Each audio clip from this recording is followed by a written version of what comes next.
Bonjour et bienvenue dans les Minutes Labocast. Dans cette vidéo, nous allons aborder les stratégies d'empreinte en prothèse implantaire étendue. Cette vidéo est la troisième d'une série consacrée à ce sujet, avec aujourd'hui la présentation des Smart Flags Apollo. Dans une précédente vidéo, nous avons évoqué l'intérêt de disposer d'un chemin de scannage amélioré par des scan body comportant des extensions latérales. Concernant le Smart Flag Apollo présenté ici, l'environnement Medit offre un flux de travail spécifique appelé SmartX. Il sera cependant possible de numériser scan bodies avec 3 shapes et Electra dans les protocoles classiques de l'implantologie. Le système est livré avec un coffret de rangement autoclavable et les scan bodies sous sachets individuels. Les pièces sont disponibles avec une ou deux ailettes pour permettre un remplissage optimal des espaces entre les implants. Chaque élément possède un marquage différent en surface pour éviter la confusion entre les pièces lors du scannage. Le corps de numérisation en pic est anti-reflet pour faciliter le processus de numérisation. La connexion avec le pilier est en titane pour une grande précision d'adaptation. Et la durabilité du scan body est donnée pour 100 cycles de stérilisation. La géométrie est caractéristique et la grande zone de référence qui garantit une correspondance précise des bibliothèques de CAO. La connexion sur le pilier n'est pas antirotationnelle. Le corps cylindrique indique l'axe de l'implant et sa profondeur. À l'intérieur de cette pièce, il existe un filetage qui sécurise la vis en place lors des manipulations et avant son blocage sur le pilier. C'est ce que l'on appelle une vis captive. Récemment introduit par Medit, le flux numérique SmartX propose une séquence selon un ordre défini. La séquence commence par la numérisation des Smart Flags et leur mise en correspondance automatique. Viennent ensuite les piliers et la gencive, puis le bridge ou la prothèse provisoire.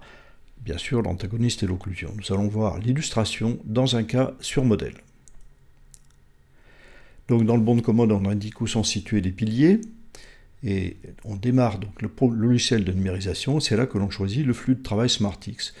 Dans la fenêtre qui va s'ouvrir ici, on choisit donc l'Apollo Component. Ceci met en évidence ici les composants qui sont déjà préinstallés dans le système, c'est-à-dire les analogues numériques de ces Smart Flags. Donc nous allons démarrer la séquence par le scan des Smart Flags ici sur modèle, mais donc ça sera en bouche, et nous voyons que la corrélation automatique s'effectue au fur et à mesure que l'on balaye la surface occlusale, si j'ose dire, de ces piliers.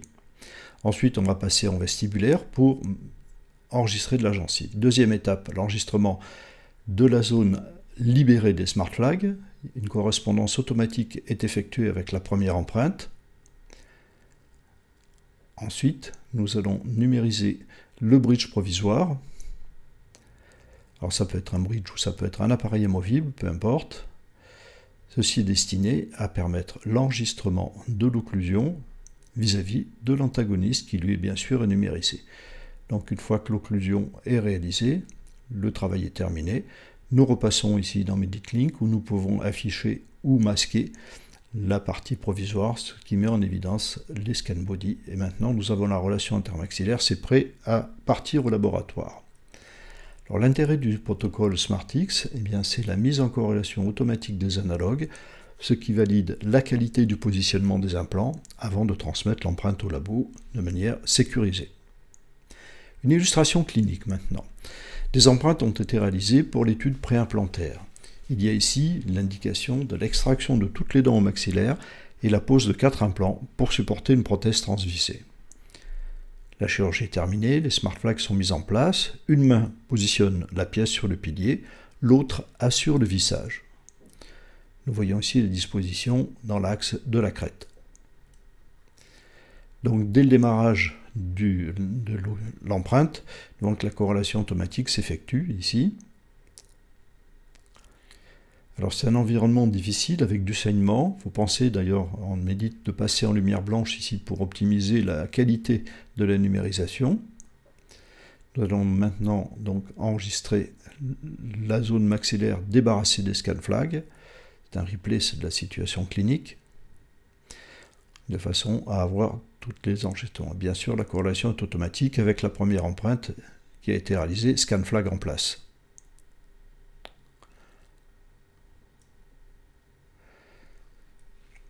Voilà, donc là, l'empreinte est terminée. Alors une telle situation présente un réel défi de numérisation, la distance entre les piliers d'une part, et puis la qualité des tissus situés entre eux, sur lesquels si la caméra devait se déplacer, on pourrait manquer de précision. Alors que la réalisation d'un bridge même provisoire, la précision de l'empreinte doit être maximale. La solution est apportée par les smart flags en sécurisant le trajet de scannage grâce aux formes aisément reconnaissables et à la validation automatique. On peut donc être rassuré de la qualité de l'empreinte. C'est très important car dans ce type de situation, la réalisation d'un bridge provisoire requiert une grande précision pour assurer une stabilité maximale sur les implants.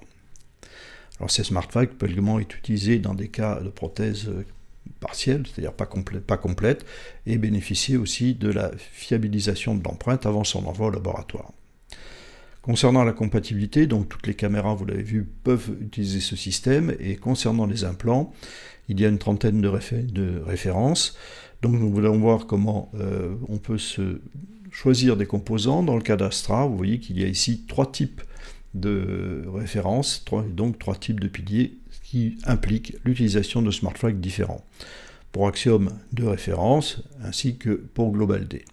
Il faut donc prévoir à la commande un éventuel panachage de références concernant les diamètres et le choix de simples ou doubles ailettes. Le tableau complet est téléchargeable en PDF depuis un lien dans la description de cette vidéo. Alors pourquoi cette compatibilité qui peut paraître restreinte par rapport à d'autres systèmes plus universels? En voici l'explication. La connexion avec le pilier se fait de manière précise sur toute la géométrie de la pièce et non pas uniquement sur la périphérie comme c'est le cas avec le scan laser. Ceci procure une meilleure stabilité lors du positionnement en bouche et facilite le vissage puisque l'axe est bien centré.